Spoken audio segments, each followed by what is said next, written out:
Hi all.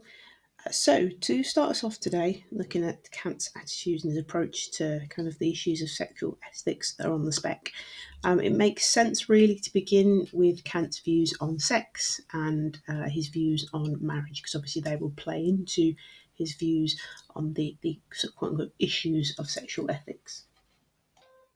So when it comes to sex for Kant, the kind of if we're looking at this sexual desire that we have as a base desire on its own, it doesn't really make us any different to animals. It literally puts us on par with animals. Animals have sexual desires and sexual urges, humans have sexual desires and sexual urges. And if we're just looking at them from that kind of base physiological responses to hormones to pheromones, etc., then we are on par with animals. There are different things that we bring into it as humans that elevate us over and above animals, but the act itself is no different. From a Kantian approach, it's our ability to reason that puts us in an elevated position to other species of animals. We can make reasoned decisions about the person that we want to engage in sexual relationships with. Animals don't, by and large, have that ability. You know, if they're in heat, then they respond accordingly. It's not a conscious decision that they reason through. Whereas we do have that ability. We are elevated, I guess, above just having these sexual instincts and these sexual desires because of the fact that we can combine them with our rationality, our ability to reason as humans. From Kant's perspective, if we are just kind of having sex for the sake of lust and desire, then essentially it's problematic because we're treating a human being as a means to an end, which we know from the categorical imperative. Categorical imperative, first version, isn't what Kant would approve of. But we are, in essence, if we're having lustful sex with someone, just literally seeing that person as a way to masturbate or to achieve orgasm. We're not really treating them as though they are the thing that we are aiming towards. We're using them as a means for sexual gratification, for achieving an orgasm, not as a person and an entity that we're aiming towards ultimately.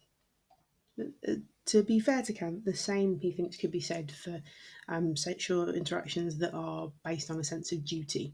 You know, if you're having sex with your husband, your wife, because you are trying to have a baby and that is the only reason, or because you feel it is your duty as their spouse to kind of keep them sexually gratified, then it's not really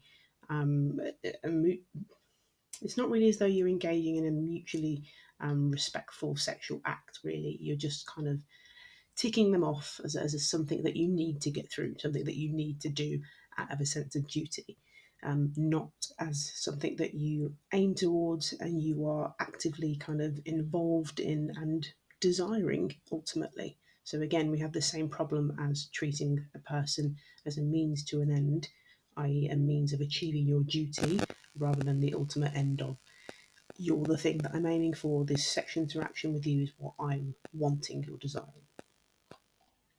So that, in essence, covers what Kant thinks or believes that sex should not be. But what should sex be? Well, lots of different things. So sex should be something which is chosen by the individual and done freely. It should be between equals, so there shouldn't be any kind of issues in terms of the power play involved in a sexual act in order to be unsure as to whether it is entirely done freely, and it should be mutually consenting. Honestly, these sound like very progressive ideas and quite a progressive attitude towards sex, even in the 21st century. But as we'll get to in a moment, not all of his attitudes towards sex are end up being as progressive as we might consider most ideas today to be. So yeah, essentially, sex should be something that we choose. It should be something where we are both able to kind of to consent, and something that's done between people who are of at least similar, if not equal, in power. As far as Kant's concerned, one of the reasons why we engage in sexual relationships is ultimately to conceive a child, because it is best, or in that child's best interest, if they're raised in a stable relationship with two parents, mother, father, etc. So he does, as much as these sound, as I say, quite liberal, kind of modern approaches to sex, he does still have very traditional ideas about what ultimately the purpose of sexual relationships is, i.e., to nurture and develop the well-being of the child. That then leads us on quite nicely to Kant's ideas about marriage. So, for Kant rather, marriage is in essence a kind of it's an act of promise making. It's a contract that we enter into, whereby we kind of outline what our duties are going to be, and make promises to our spouse that we will keep them for the well, until death do us part, as it were. So you promise to remain faithful, you promise to love, honour, and obey, etc. So some of the benefits to engaging in marriage, as far as Kant's concerned, are that it is a rational choice. It's something that we reason through and make a decision, hopefully right-minded decision that we're not forced into about who to be married to. It allows us to express our desires. Kant isn't kind of naive and opposed to kind of sexual attraction or humans being able to express themselves in a sexual manner. He just thinks that there are ways in which to do them which put us above the level of animals, and marriage is a really good opportunity for that because of the other elements involved in terms of the mutually consenting relationship, the rational element, and allowing it to be an environment where children can be raised. And thirdly, it kind of gives you the opportunity to treat others as an end. So they are the thing that you are aiming for. Your ultimate purpose is to be with them and to be married to them. So engaging in a marriage with a person treats the person as an end in and of themselves. So again, kind of going back to the fact that Kant's approach to sexual ethics is fairly traditional, fairly conservative in a lot of ways.